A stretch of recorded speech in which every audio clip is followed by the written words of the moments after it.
RPSC 2014 lecturer की भर्ती, college lecturer की भर्ती का पेपर है और सेकंड पेपर है।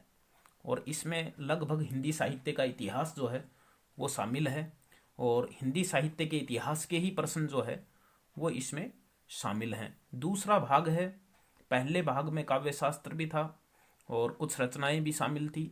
इसमें जो है पूरा हिंदी साहित्य का इतिहास जो है वो शामिल था। 2016 में ये परीक्षा हुई थी। 2016 में 5 जुलाई 2016 को ये एग्ज़ाम जो है वो हुआ था, ऑनलाइन एग्ज़ाम हुआ था। तो हम हल करते हैं इसको। पहला प्रश्न है, हिंदी के प्रारंभिक काल को आदिकाल नाम देने वाले हैं। तो आदिकाल नाम जो है वो हजारी प्रसाद द्विवेदी जी ने दिया था। दूसरा प्रश्न है, गोरखनाथ की साधना पद्धति क्या है का नाम है। तो गोरखनाथ की साधना पद्धति जो है वो उसका नाम है हठयोग साधना। तीसरा प्रश्न है, हेमचंद्र का सिद्ध हेम शब्दानुशासन है। तो ये एक व्याकरण ग्रंथ है। चौथा प्रश्न है, पाहुड़ दोहा ग्रंथ के रचनाकार हैं। तो पाहुड़ दोहा के रचनाकार जो है वो राम सिंह हैं। मैं हिंदुस्तान की तूती हूँ, यह कथन किस लेखक का है। तो ये अमीर खुसरो का कथन है कि मैं हिंदुस्तान की तूती हूँ। देसी देसी देसिल बनना सब जन मीठा। तो देसी भाषा के मिठास का यह वर्णन करने वाले हैं। तो ये विद्यापति हैं, विद्यापति की पंक्ति है। सारंगधर पद्धति किस विधा की रचना है। तो ये सुभाषित संग्रह है। सारंगधर पद्धति जो है वो सुभाषित संग्रह है। मैथिल कोकिल नाम से जाने जाते हैं। तो मैथिल कोकिल के नाम से जो है वो विद्यापति को जाना जाता है। 9वां प्रश्न है, बिसलदेव रासो की नायिका है। तो बिसलदेव रासो की नायिका है राजमती। 10वां प्रश्न है, रणमल छंद। रणमल छंद काव्य के रचनाकार हैं। तो ये श्रीधर की रचना है। 11 नंबर का प्रश्न है, कबीरदास के काव्य में विद्यमान भावात्मक रहस्यवाद की झलक का कारण है। तो सूफी सत्संग का प्रभाव है। सूफी सत्संग का प्रभाव है, उसकी वजह से भावात्मक रहस्यवाद जो है वो है। निर्गुण पंथियों में सबसे अधिक शिक्षित और शास्त्रज्ञ थे। तो सुंदरदास जो है वो सबसे ज़्यादा पढ़े लिखे थे, शिक्षित थे निर्गुण पंथियों में। और अगुण ही सगुण ही नहीं कुछ भेदा। तो ये तुलसीदास की पंक्ति है। 14 नंबर का है, साहित्य को सुरसरी सम सबका हितकारी घोषित किया है। तो ये जो है वो गोस्वामी तुलसीदास ने किया है। गोस्वामी तुलसीदास ने जो है वो किया है। 15 नंबर का प्रश्न है, भैरव रामायण बर्व रामायण जो है कि नामकरण का आधार है। तो नामकरण का आधार जो है वो छंद ही है, छंद ही है, पहला ऑप्शन है। और 16 नंबर का प्रश्न है, तुलसीदास को लोकनायक किसने कहा है। लोकनायक कहने वाले हैं वो है जॉर्ज ग्रियर्सन। जॉर्ज ग्रियर्सन जो है वो लोकनायक कहा था इनको। रामलला नहच्छू रचना की शैली है। 17 नंबर का प्रश्न है, अवधि लोकगीतों की, अवधि लोकगीतों की शैली है। सूरसागर का सबसे मर्म स्पर्शी और वाग वैदग्ध्य पूर्ण अंश है। तो ये है भ्रमर गीत। भ्रमर गीत जो है इसका अंश जो है वो मर्म स्पर्शी है। 19 नंबर का प्रश्न है कि और सब गढ़िया नंददास जड़िया, उक्ति नंददास की किस विशेषता की ओर संकेत करती है। तो यह है शब्द प्रयोग। नंददास का शब्द प्रयोग जो है वो इसमें है। 20 नंबर का प्रश्न है, मीराबाई की उपासना पद्धति है माधुर्य भाव की। माधुर्य भाव की उपासना पद्धति जो है ये फर्स्ट पेपर में भी प्रश्न आया था, फर्स्ट में भी और सेकंड में भी है। और 21 नंबर का प्रश्न है, भूषण बिनु न विराजे कविता वनिता मित, उक्ति केशवदास ने अपनी कैसी अभिरुचि प्रकट की है। तो इसमें अलंकार प्रियता जो है वो आएगा। ऋतु वर्णन करने वाले कवियों में सर्वश्रेष्ठ कहे जाते हैं। तो वो है सेनापति। सेनापति जो है वो ऋतु वर्णन इनका श्रेष्ठ है।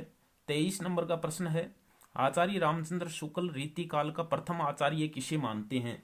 तो वो है चिंतामणि को। चिंतामणि को प्रथम आचार्य जो है वो माना है। 24 नंबर का प्रश्न है कि महाराज जसवंत सिंह द्वारा लक्षण ग्रंथ लिखा गया नाम है भाषा भूषण। भाषा भूषण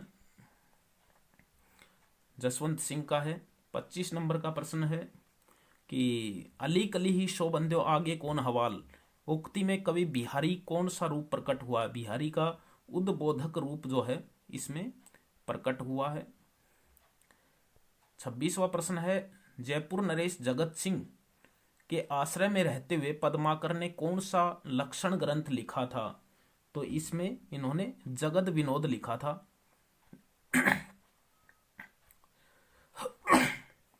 27 नंबर का प्रश्न है कि रामचंद्र शुक्ल ने पद्माकर की भाव मूर्ति विद्यायनी कल्पना की प्रशंसा क्यों की है? तो इसमें इन्होंने तीनों ही गुणों से युक्त के कारण, यानी भाषा की ललित पदावली के कारण, लाक्षणिक शब्दों की छटा के कारण और सुंदर कोमल भाव तरंग के कारण, तीनों के कारण जो है इनको ये कहा है। किशनगढ़ के भक्त कवि महाराज सावंत सिंह साहित्य के क्षेत्र में किस नाम से जाने जाते हैं? नागरीदास के नाम में से जो है ये जाने जाते हैं। 29 नंबर का प्रश्न है कि भारतेंदु के हिंदी योगदान का स्वरूप है। तो भारतेंदु का हिंदी योगदान का स्वरूप है वो है सभी साधनों के माध्यम से, यानी स्वयं रचना लिखकर, समाचार पत्र निकालकर और भारतेंदु मंडल के गठन करके। हिंदी को आर्य भाषा कहकर प्रयोग और प्रचार का विषय बनाने वाले थे तो ये थे दयानंद सरस्वती। दयानंद सरस्वती ने आर्य भाषा कहा था। 31 नंबर का प्रश्न है हिंदी भाषा के परिमार्जित रूप को निर्धारित करने वाली पत्रिका है तो वो है सरस्वती पत्रिका। सरस्वती पत्रिका ने परिमार्जन किया है। 32 नंबर का प्रश्न है कि गोदान उपन्यास में गद्य में प्रस्तुत महाकाव्य कहा जाता है क्योंकि उसमें भारतीय जनजीवन का यथार्थ चित्रण है। सही है। सामान्य आदमी की अच्छाइयों का विवेचन है, सामाजिक संस्कारों का सूक्ष्म अभिनिवेश है, यानी ये सभी जो है इसमें से सभी। 33 नंबर का प्रश्न है कि यशपाल के झूठा सच उपन्यास की लोकप्रियता का कारण है तो वो कारण है कि उसमें भारत विभाजन की वेदना की यथार्थ प्रस्तुति है। 34 का प्रश्न है पुरस्कार कहानी जयशंकर प्रसाद की है। 35 नंबर का प्रश्न है प्रखर साम्यवादी आलोचक हैं, ये हैं रामविलास शर्मा। 36 नंबर का प्रश्न है शिवशंभु का चीठा व्यंग्यात्मक निबंध के लेखक हैं बाल मुकुंद गुप्त। 37 नंबर का प्रश्न है हरियोदकृत महाकाव्य का नाम लिखिए जिसमें संस्कृत छंदों का प्रयोग हुआ है। संस्कृत छंदों का प्रयोग हुआ है तो यह है प्रिय प्रवास। हिंदी का खड़ी बोली में लिखा प्रथम महाकाव्य भी कहलाता है। 38 नंबर का क्वेश्चन है कि हिमाद्री तुंग श्रृंग से प्रबुद्ध शुद्ध भारती स्वयं प्रभा समूचला स्वतंत्रता पुकारती, यह प्रयाण गीत कहाँ से लिया गया है? ये चंद्रगुप्त नाटक से लिया गया है। जयशंकर प्रसाद का चंद्रगुप्त नाटक जो है उससे लिया है। क्या भूलूं क्या याद करूं के रचनाकार जो है वो हरिवंश राय बच्चन है। 40 नंबर का प्रश्न है भारत भारती की रचना का उद्देश्य है तो ये भारत भारती की रचना का उद्देश्य ये सभी हैं। अतीत से प्रेरणा ग्रहण करना, वर्तमान को सार्थक करना और भविष्य का निर्माण करना, ये सभी हैं उद्देश्य उसके। 41 नंबर का प्रश्न है कि 41 नंबर का प्रश्न है भक्तमाल के रचयिता हैं, भक्तमाल के रचयिता नाभादास हैं और भक्त नामावली के रचयिता जो है वो ध्रुवदास हैं। गोसाई चरित के रचयिता जो है गोसाई चरित के रचयिता हैं वेणी माधवदास और 252 वैष्णव की वार्ता के लेखक हैं गोकुलनाथ। 42 का प्रश्न है सिद्ध सामंत काल राहुल सांकृत्यान ने कहा है, आदिकाल के नामकरण है। चारण काल जो है वो जॉर्ज गिरिसन ने कहा है, प्रारंभिक काल मिस्र बंधुओं ने कहा है और आदिकाल हजारी प्रसाद द्विवेदी जी ने कहा है। 43 नंबर का प्रश्न है कि एक स्थापना और आर जो है वो तर्क, इसमें दो कथन दिए हैं कि जनता की चित्तवृत्ति के परिवर्तन के साथ साहित्य के स्वरूप का परिवर्तन नहीं होता है, तो ये गलत है। ये कथन जो है वो गलत है, क्योंकि प्रत्येक देश का साहित्य वहां की जनता की चित्तवृत्ति का संचित प्रतिबिंब है। ये सही है, तो ए गलत है, आर सही है। 44 नंबर का प्रश्न है इस्तवार्द लाल लेत्रा त्यूर एंदुई हिंदुस्तानी नामक किस भाषा में लिखा गया था, तो ये फ्रेंच भाषा में लिखा गया था गारसा द तासी द्वारा। और 45 नंबर का प्रश्न है कि पहले जैसे गाथा या गाहा कहने से प्राकृत का बोध होता था, वैसे ही पीछे पीछे जो है कहने से अपभ्रंश लोक प्रचलित काव्य भाषा का बोध होता है, दोहा या दूहा। निम्नलिखित में से किस विद्वान ने सरहपाद को हिंदी का प्रथम कवि माना है, तो सरहपाद को प्रथम कवि राहुल सांकृत्यायन ने माना है। 47 नंबर का प्रश्न है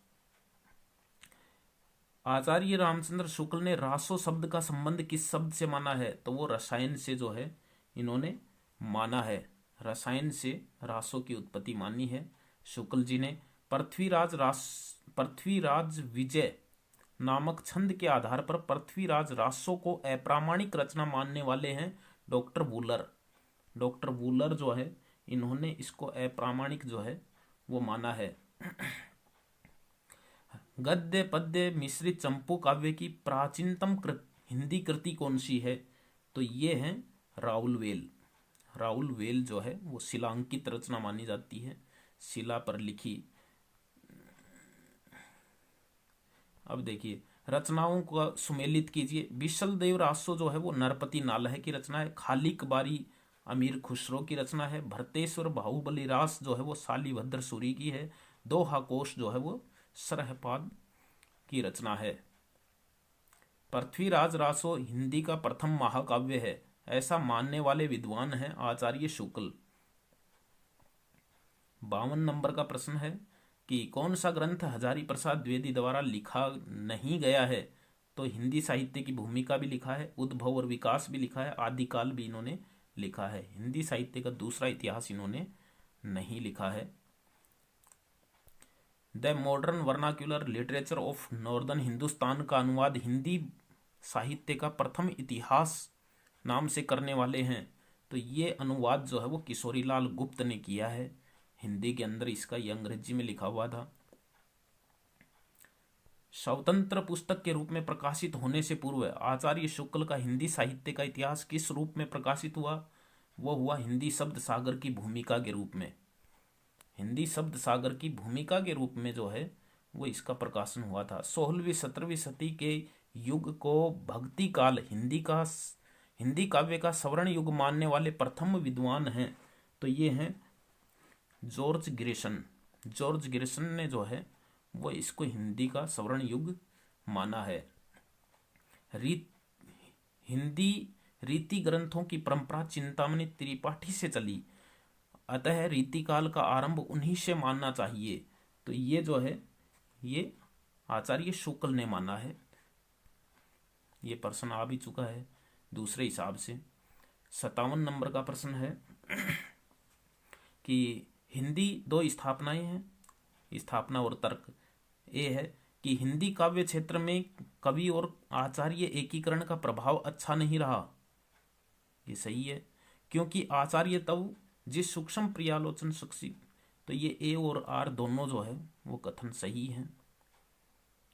आचार्य शुक्ल ने आधुनिक काल की सबसे प्रधान साहित्यिक घटना किसे माना है, तो वो माना है इन्होंने गद्य का आविर्भाव।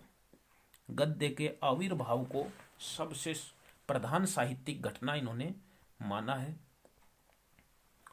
59 नंबर का प्रश्न है कि आदिकाल में खड़ी बोली को काव्य भाषा बनाने वाले पहले कवि हैं अमीर खुसरो। अमीर खुसरो ने जो है खड़ी बोली को भाषा बनाया था। 60 नंबर का प्रश्न है कि आध्यात्मिक रंग के चश्मे आजकल बहुत सस्ते हो गए हैं, उन्हें चढ़ाकर कुछ लोगों ने गीत गोविंद के पदों को आध्यात्मिक संकेत बताया है, वैसे ही विद्यापति के इन पदों को भी। तो शुक्ल के उक्त कथन का आशय है, ये आशय है विद्यापति के पद अधिकतर श्रृंगार के ही हैं, इसीलिए इन्होंने ये कथन जो है वो कहा है विद्यापति की पदावली के संदर्भ में। कबीर परिचयी के रचनाकार कौन है? तो वो अनंत दास हैं। अनंत दास कबीर दास के शिष्य थे, वो ही जो है वो इसके रचनाकार हैं, संग्रह करने वाले। कबीर के परलोकवास होने पर उनकी गद्दी किन्हें मिली? तो वो मिली थी धर्मदास को। 63 नंबर का प्रश्न है कि संत रज्जब द्वारा दादू दयाल की समग्र रचनाओं का संकलन किस नाम से किया? तो वह है अंगवधू के नाम से इन्होंने दादू दयाल की रचनाओं का संग्रह जो है वो किया है।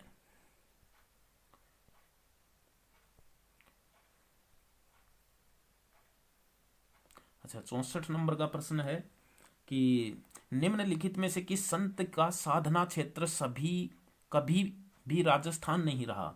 तो राजस्थान जो है वो मलुक दास का नहीं रहा है, ये राजस्थान से संबंधित नहीं थे। 65 नंबर का प्रश्न है दार्शनिक विचारधारा की दृष्टि से भेदाभेदवादी विचारधारा से संबंधित संत का नाम है? तो ये है गुरु नानक। गुरु नानक जो है वो इससे संबंधित संत थे।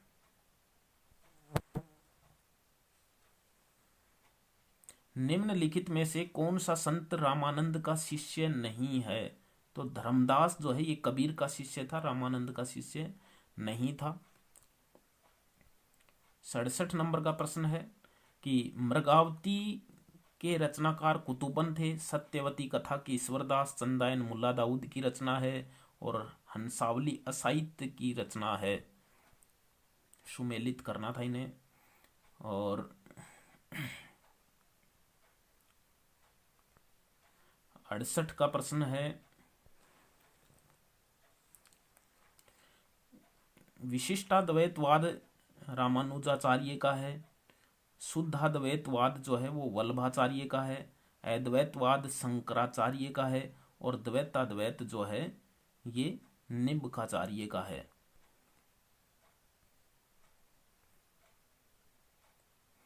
ये प्रश्न है कि नीचे दी गई रचनाओं के आधार पर उत्तर दीजिए कि दोहावली, हनुमान नाटक, राम ध्यान मंजरी और वैराग्य संदीप ने किस विकल्प में सभी रचनाएं तुलसीदास की नहीं है? तो इसमें तुलसीदास की रचनाएं जो है वो बी और सी नहीं है। हनुमान नाटक और राम ध्यान मंजरी जो है ये तुलसीदास की रचना नहीं है।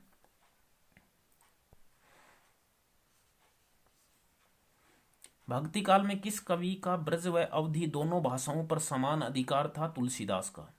तुलसीदास ने जो है वो ब्रज और अवधी दोनों ही भाषाओं में रचनाएं जो है वो की हैं। तुलसीदास कृत कौन सी रचना ब्रज भाषा में है? तो वो गीतावली इनकी ब्रज भाषा में लिखी हुई है। 72 नंबर का प्रश्न है कर्म जोग पुनि ज्ञान उपासन सभी भ्रम भरमायो, ये इसके रचनाकार कौन है? तो ये तुलसीदास की रचना है। दादू पंथ का प्रधान पीठ कहाँ स्थित है? वो नरैना में स्थित है, नरैना जयपुर में स्थित है। अष्ट छाप की प्रतिष्ठा करने वाले आचार्य हैं वो हैं विठलनाथ। विठलनाथ जो है इन्होंने अष्ट छाप की स्थापना की थी। 75 नंबर का प्रश्न है राधा वल्लभ संप्रदाय का प्रवर्तन किसने किया? राधा वल्लभ संप्रदाय का प्रवर्तन हित हरिवंश ने किया था। 66 नंबर का प्रश्न है कि कौन सी रचना मीरा द्वारा नहीं रची गई? तो मीरा द्वारा प्रेम वाटिका नहीं रची गई, बाकी गीत गोविंद की टीका, राग सोरठ के पद, नरसी जीरा मायरा, ये मीरा की रचना। प्रेम वाटिका जो है वो रसखान की रचना है। 77 नंबर का प्रश्न है कि इनकी उक्तियां ऐसी लुभावनी हुई कि बिहारी आदि प्रवर्ती कवि भी उनमें से बहुतों का अपहरण करने का लोभ न रोक सके। आचार्य शुक्ल ने यह उक्ति किस कवि के संदर्भ में कही है? तो ये कही है रहीम के संदर्भ में। रहीम के संदर्भ में जो है वो ये उक्तियां आचार्य रामचंद्र शुक्ल ने कही हैं। गोद लिए हुलसी फिर तुलसी सो सुत होई, इसके रचनाकार हैं, इसके रचनाकार रहीम ही हैं। 79 का प्रश्न है कि निम्नलिखित में से किस ग्रंथ की रचना नंददास ने नहीं की? तो नंददास ने जो है वो गीत गोविंद की टीका मीराबाई की रचना है। बाकी ये तीनों नंददास की रचनाएं हैं। 80 नंबर का प्रश्न है कि निम्नलिखित में से कौन सा संत अकबर के बुलाने पर फतेहपुर सीकरी गया? कुंभनदास। कुंभनदास जो है वो अकबर के बुलाने पर गया था। ये रचनाएं हैं, मिलान करनी है। कवि कुल कल्प तरु जो है वो चिंतामणि की रचना है। ललित लल्लाम जो है वो जसवंत सिंह की है। भाव विलास जो है ये देव की रचना है। और काव्य निर्णय भिखारी दास की रचना है। इनका मिलान करना है। गंगा लहरी जो है वो पद्माकर की है। इश्क नामा बोधा की है।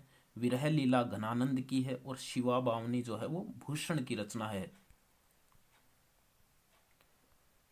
83 नंबर का प्रश्न है कि ग्रंथ लक्षण ग्रंथ हैं, सभी विकल्प के ग्रंथ रचना लक्षण ग्रंथ हैं। तो इनमें से भाषा भूषण, ललित ललाम, कवि कुलकल्प तरु और काव्य रसायन, ये सभी जो है वो लक्षण ग्रंथ हैं। 84 नंबर का प्रश्न है कि नीचे दी गई रचनाओं के आधार पर अष्टयाम, अलंकार माला, राग रत्नाकर, अंग दर्पण किस विकल्प की सभी रचनाएं देव की नहीं हैं? तो देव की रचनाएं जो है वो बी और डी की नहीं है। बी और डी, अलंकार माला और अंग दर्पण जो है ये देव की रचनाएं नहीं है। किसी कवि का यश उनकी रचनाओं के परिमाण के हिसाब से नहीं होता बल्कि गुण के हिसाब से होता है। शुक्ल का यह कथन किस रीतिकालीन कवि के संदर्भ में कहा गया है? तो ये बिहारी के संदर्भ में कहा गया है। जन्म के आधार पर कवियों का कालक्रम बताइए। तो इसमें ये केशव, चिंतामणि, देव, पद्माकर, इनका कालक्रम जो है वो सही है। 87 नंबर का प्रश्न है कि स्थापना और तर्क। स्थापना देखिए, इस काल को रीतिकाल कहने में किसी प्रकार का अव्याप्ति दोष न होगा, ये सही है, क्योंकि प्रत्येक कवि द्वारा इनमें श्रृंगार को न्यूनाधिक रूप से ग्रहण किया जाना भी तो एक विशेष प्रकार की रीति है। तो ए और आर दोनों जो है वो सही हैं।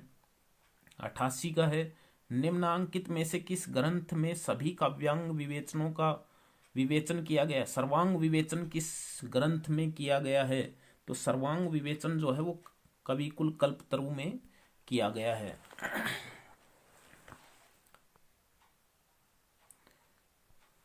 89 का प्रश्न है, भिखारी दास की पंक्ति है ये, आगे के सुकवि रिझ तो कविताई, न तो राधिका कन्हई सुमरिन को बहानो है। ये भिखारी दास की पंक्ति है।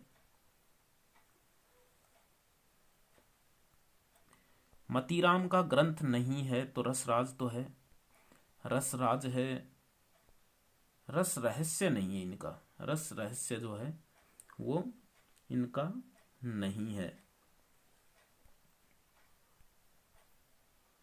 91 का प्रश्न है कि उनकी विरह ताप की अत्युक्तियों में दूर की सूझ और नाजुक ख्याली बहुत कुछ फारसी की शैली है। तो शुक्ल जी ने ये कथन किस कवि के विषय में कहा है? तो ये बिहारी के विषय में जो है वो कहा है।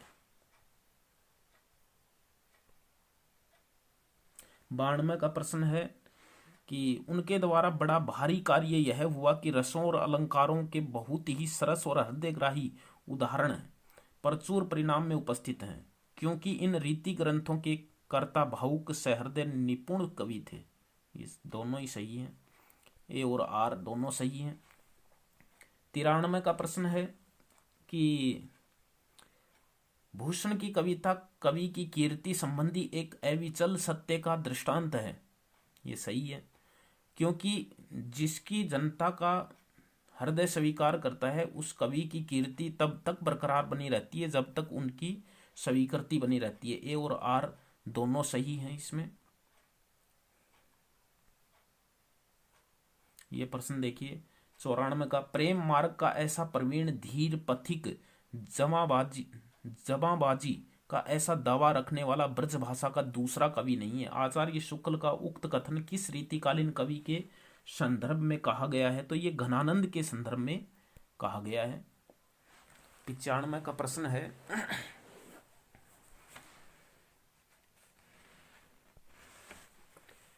इनका सा अर्थ सौष्ठव और नवोन्वेष विरले ही कवियों में मिलता है। रीतिकाल के कवियों में ये बड़े ही प्रगल्भ और प्रतिभा संपन्न कवि थे। शुक्ल जी का उक्त कथन किस कवि के संदर्भ में है? तो ये देव कवि के संदर्भ में जो है वो इन्होंने लिखा है कि जिस कवि में कल्पना की समाहार शक्ति के साथ भाषा की समाज शक्ति जितनी अधिक होगी उतनी ही वह मुक्तक रचना में सफल होगा। यह क्षमता बिहारी में पूर्ण रूप में विद्यमान थी। यह कथन मूलतः किस विद्वान का है? तो ये आचार्य शुक्ल का ही कथन है बिहारी के संदर्भ में।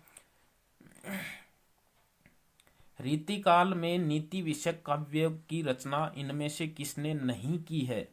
तो इनमें से जो है वो नागरीदास ने नहीं की है, बाकी वृंद कवि ने, गिरधर कविराय ने और दीनदयाल ने जो है वो नीति संबंधी रचनाएं की हैं।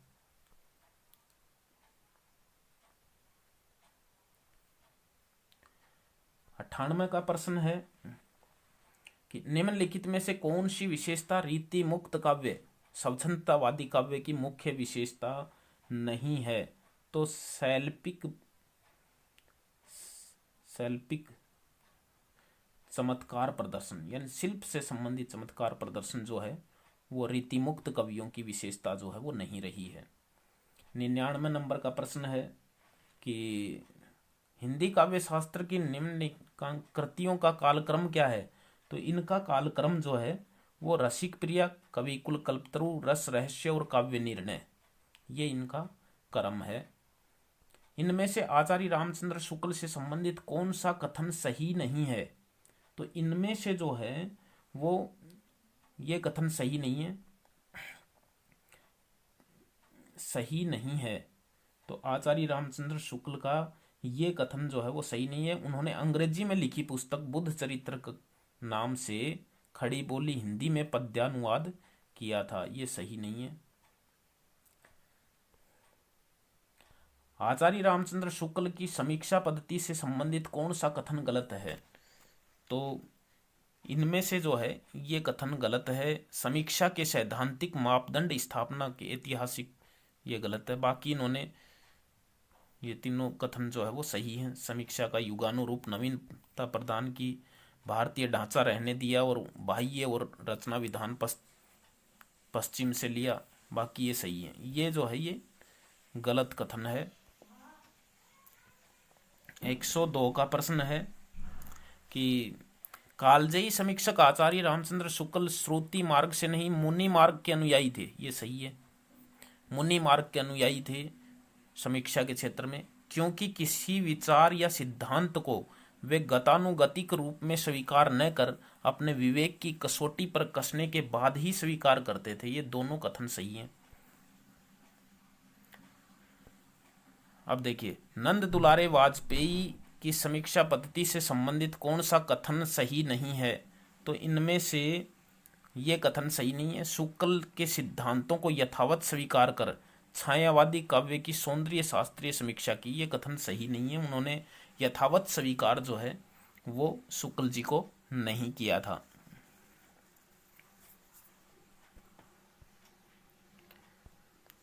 चार 104 नंबर का प्रश्न है कि आचार्य रामचंद्र हजारी प्रसाद द्विवेदी से संबंधित कथन गलत है। तो इनसे संबंधित कथन गलत जो है कि इनके गंभीर अनुसंधानपरक निबंधों में तत्व चिंतन की प्रधानता विनोदमयता का अभाव है, ये गलत है। तत्व चिंतन की प्रधानता और इनका अभाव नहीं है इसमें, तो ये प्रश्न कथन जो है वो गलत है। जयशंकर प्रसाद, नाटककार प्रसाद से संबंधित कौन सा कथन सही नहीं है?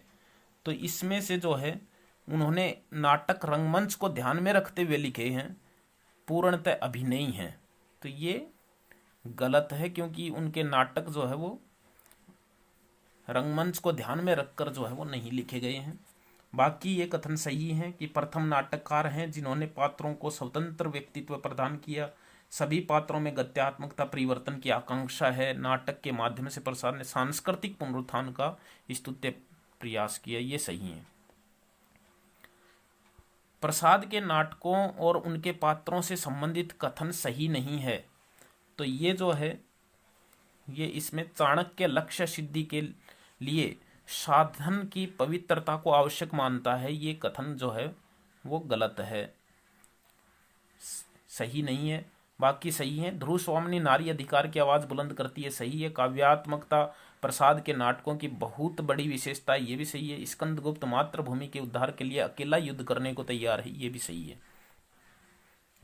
7वां प्रश्न है, धर्मवीर भारती के अंधा युग से संबंधित कौन सा कथन गलत है?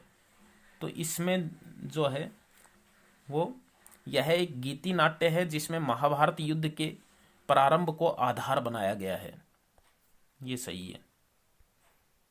गलत है। यह एक गीति नाट्य है जिसमें महाभारत के प्रारंभ को आधार बनाया, ये जो है ये गलत है। बाकी सही है।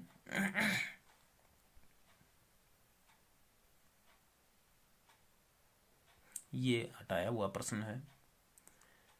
भारतेंदु युगीन साहित्य और उनकी प्रवृत्तियों से संबंधित कौन सा कथन सही नहीं है? तो इसमें राजभक्ति की अपेक्षा राष्ट्रभक्ति को प्राथमिकता देते हुए इस काल के साहित्यकारों ने अंग्रेजी राज्य की भर्त्सना की है, ये सही नहीं है।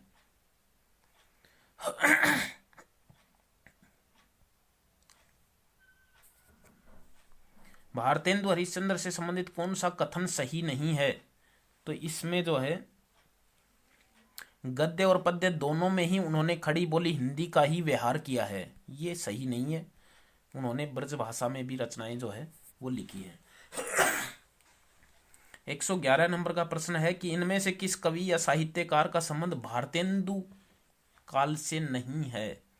तो भारतेंदु काल से जो है वो राधिका रमन प्रसाद का नहीं है संबंध। स्त्री विमर्श की दृष्टि से इनमें से किस लेखिका की गणना घोषित नारीवादी लेखिका के रूप में की जाती है? तो ये जो है वो प्रभा खेतान की जाती है, घोषित नारीवादी लेखिका के रूप में की जाती है प्रभा खेतान। जन्म कलकत्ता में हुआ, संबंध सुजानगढ़ से था इनका, चूरू जिले के सुजानगढ़ से। इसमें ये नाटक है, ये हटाया हुआ प्रश्न है।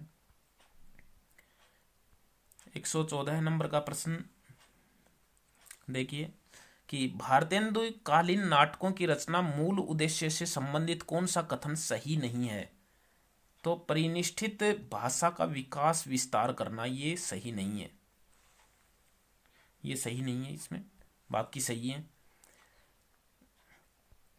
चिट्टी से लेकर हाथी पर्यंत पशु, भिक्षु से लेकर राजा पर्यंत मनुष्य, बिंदु से लेकर समुद्र पर्यंत पृथ्वी अनंत पर्वत, सभी पर कविता हो सकती है, ये महावीर प्रसाद द्विवेदी का कथन है।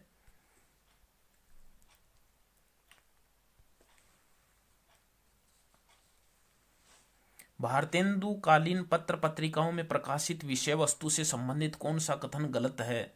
तो इनमें से जीवन के मार्मिक भाव व्यंजक चित्र प्रस्तुत करने वाली छोटी छोटी कलात्मक कहानियां, ये गलत है। बाकी सही है। प्रकाशन वर्ष की दृष्टि से भारतेंदु हरिश्चंद्र की रचनाओं का कालक्रम किस विकल्प में सही है? तो इसमें जो है ये वैदिकी हिंसा, हिंसा न भवती, चंद्रावली, भारत दुर्दशा और नीलदेवी, ये क्रम जो है वो सही है। प्रकाशन वर्ष के अनुसार मैथिली शरण गुप्त की रचनाओं का सही कालक्रम किस विकल्प में है? तो इसमें जो है ये विकल्प सही है, भारत भारती, फिर साकेत, यशोधरा, विष्णुप्रिय।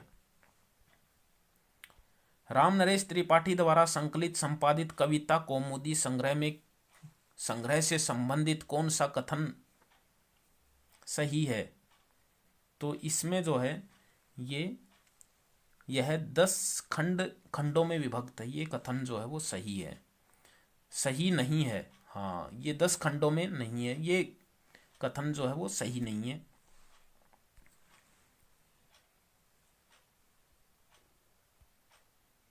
पत्रिकाएं देखिए, संपादक उनके प्रजा हितैषी राजा लक्ष्मण सिंह है, समालोचक चंद्रधर शर्मा गुलेरी है, 1902 में जयपुर से निकाला था। ब्राह्मण जो है वो प्रताप नारायण मिश्र का है, और आनंद कादम्बनी जो है वो बद्री नारायण चौधरी प्रेम घन का पत्र था। इनमें से छायावादी काव्य से संबंधित कौन सा कथन सही नहीं है? इनमें से रहस्यवाद का मुख्य अंग है, ये गलत है। रहस्यवाद इसका मुख्य अंग है, ये मुख्य अंग नहीं है इसका, तो ये कथन जो है वो सही नहीं है। बाकी वेदना के आधार पर समानुभूति में अभिव्यक्ति को प्राथमिकता दी गई थी। ध्वन्यात्मक लाक्षणिकता भी इसका एक प्रमुख घटन है। रीतिकालीन द्विवेदी भिन्न प्रकार के भावों नए ढंग से जो है, हाँ, तो इसमें रहस्यवाद का प्रमुख अंग नहीं है। इनमें से प्रयोगवादी कविता से संबंधित कौन सा कथन गलत है? प्रयोगवादी कविता से संबंधित जो है वो इसमें कथन जो है वो कौन सा गलत है? इनमें से प्रयोगवादी कविता में इसमें कविता के शिल्प को विषय वस्तु से अलग माना गया है, ये कथन गलत है।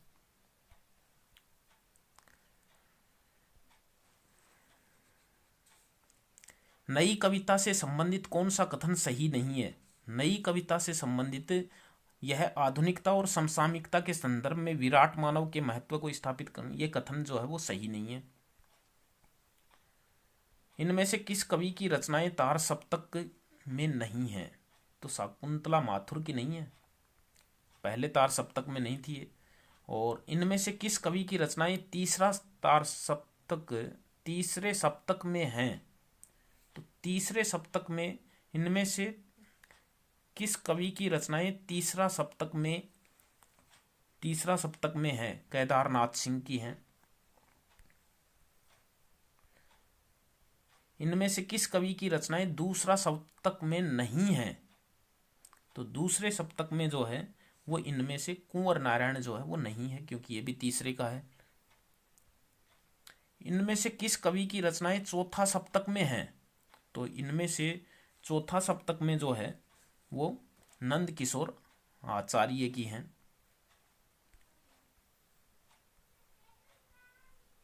कहानियां हैं, पाजेव तो जैनेन्द्र की है, हार की जीत सुदर्शन की है, बूढ़ी काकी प्रेमचंद की है, और रोज जो है वो अज्ञेय की कहानी है।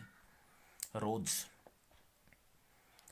ये कहानियां देखिए, यही सच है तो मन्नू भंडारी की है, राजा निर्बंशिया कमलेश्वर की है, जिंदगी और जोंक अमरकांत की है, और गदल जो है वो रांघे राघव की कहानी है, फेमस कहानी है गदल।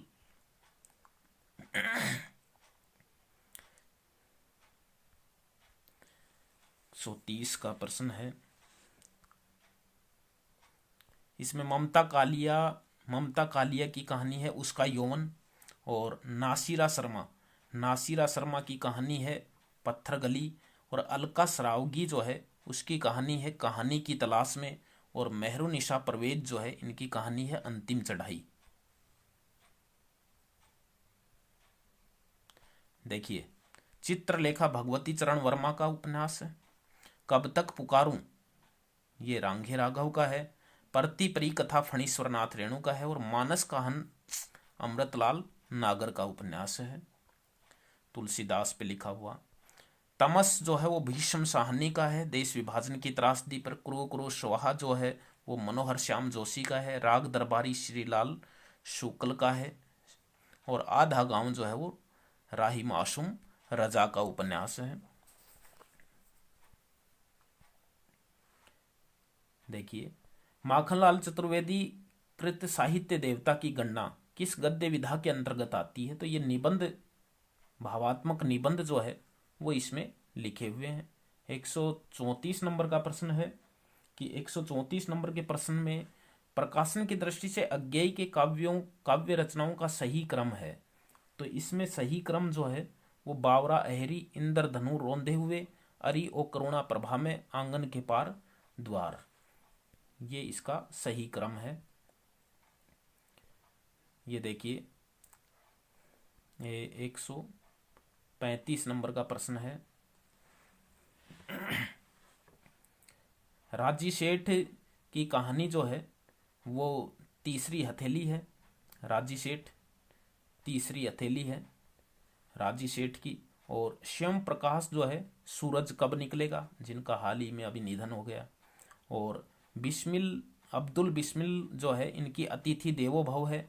और मैत्रेयी पुष्पा जो है इनकी है चिन्हार। चिन्हार कहानी जो है वो मैत्रेयी पुष्पा की है। प्रकाशन की दृष्टि से पंत प्रकाशन की दृष्टि से पंत की काव्य कृतियों का सही विकल्प क्या है? तो पंत की काव्य कृति जो है उनका सही विकल्प है ग्रंथि, गुंजन, युगांत, युगवाणी और स्वर्णधूलि जो है वो इसका सही क्रम है। प्रकाशन की दृष्टि से महादेव वर्मा की रचनाओं का सही क्रम क्या है? तो महादेव वर्मा की रचनाओं का सही क्रम है निहार, रश्मि, नीरजा और दीप शिखा। निहार तो इनकी प्रथम है, 1930 में प्रकाशित हुई थी और एक में ही लिखी हुई है ये। प्रकाशन की दृष्टि से प्रसाद की इन काव्य कृतियों का सही कालक्रम है। तो इनका सही कालक्रम है कानन कुसुम, सबसे पहले ये लिखी गई थी इनमें से। तो ये सबसे पहले इसी एक में, फिर ये आंसू है, लहर और कामायनी है।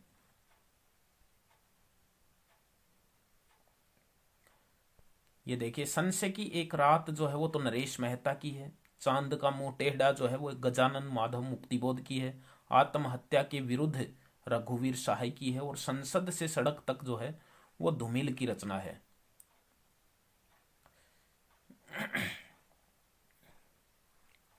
संसद से ये 140 नंबर का प्रश्न है।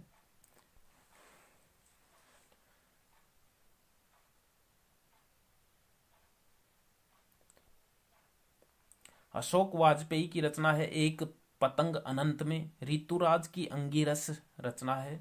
केदारनाथ अग्रवाल की है फूल नहीं रंग बोलते हैं। और नागार्जुन की है बादल को घिरते देखा है। 141 नंबर का प्रश्न है। नरेश मेहता की वन पाखी सुनो। शमशेर बहादुर सिंह की बात बोलेगी। केदारनाथ सिंह की है अभी बिल्कुल अभी। और नंद किशोर आचार्य की है जल है जहां। 142 नंबर का प्रश्न है। आखिरी चट्टान तक मोहन राकेश का यात्रा वृतांत है। अरे यायावर रहेगा याद, ये अज्ञेय का यात्रा वृतांत है। और निर्झर हंसते निर्झर दहकती भट्टी विष्णु प्रभाकर का है। और पैरों में पंख बांधकर राम वृक्ष बेनीपुरी का यात्रा वृतांत रचना है। 143 नंबर का है।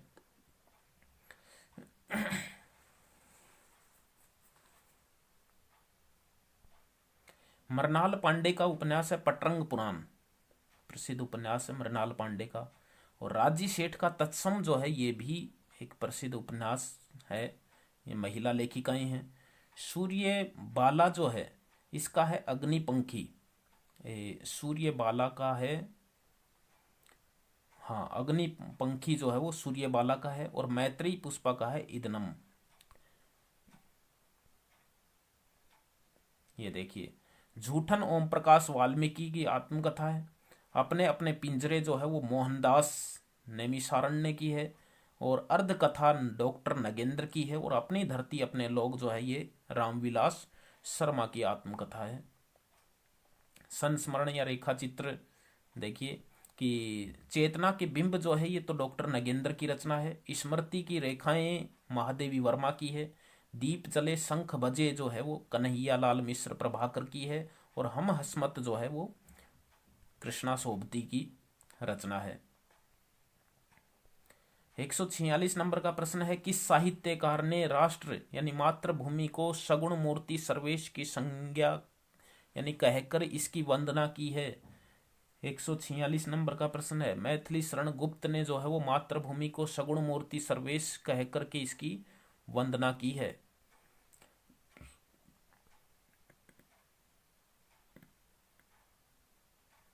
147 नंबर का क्वेश्चन है। आचार्य हजारी प्रसाद द्विवेदी द्वारा पत्रकारिता यानी सरस्वती पत्रिका के माध्यम से जन रुचि जागृत परिष्कृत करने से संबंधित कौन सा कथन सही नहीं है? तो इसमें कथन जो है वो गद्य पद्य की भाषा अलग अलग रखने का अनुरोध करना, ये कथन जो है इन्होंने ये गलत है। इसके संदर्भ में ये देखिए, अंधेरे बंद कमरे तो मोहन राकेश का उपन्यास है, जिंदगी नामा कृष्णा सोबती का है, बलचनमा नागार्जुन का है और सूरज का सातवां घोड़ा धर्मवीर भारती का।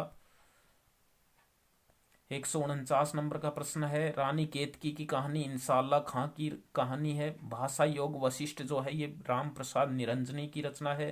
चंद छंद वर्णन की महिमा जो है ये गंग कवि की है और पद्म पुराण जो है ये दौलत राम की है। ये प्रारंभिक गद्य रचनाएं हैं।